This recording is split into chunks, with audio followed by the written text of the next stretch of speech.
latent variable models, variational autoencoders, and flow-based models. Hey everyone, welcome back to AI Insights. Today we're diving into latent variable models. Specifically, we'll explore variational autoencoders and flow-based models. By the end, you'll understand how these techniques compress high-dimensional data into smooth, controllable representations for powerful generative AI. Let's jump right in. 30 seconds. At its heart, a latent variable model discovers the secret source behind our data. Imagine a high-res photo with millions of pixels. A latent model finds a handful of numbers, a vector of length 10 or 20 that captures the photo's essence. Why bother?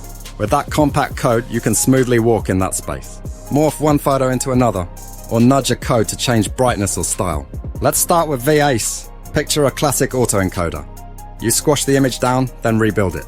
VAEs add a twist. They make that squashing step probabilistic. Instead of cramming your image into one fixed point, you map it to a little cloud, a distribution.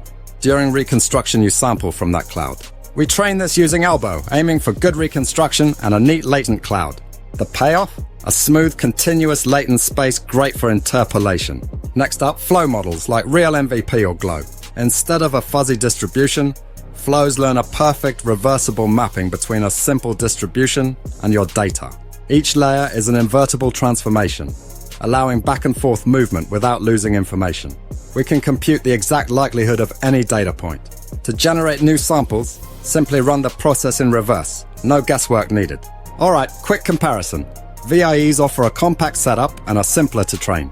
You get stochastic sampling, which is an approximation but sufficient for creative tasks. Flows promise exact likelihoods and perfect reversibility, but with heftier models and trickier training. For lightweight, fast experiments, VAAs rock. For pinpoint density estimates or lossless conversions, flows are your go-to. Here's where you might use these models. Fancy style transfer or morphing faces. VAAs are your friend. Got an anomaly detection project like spotting weird defects?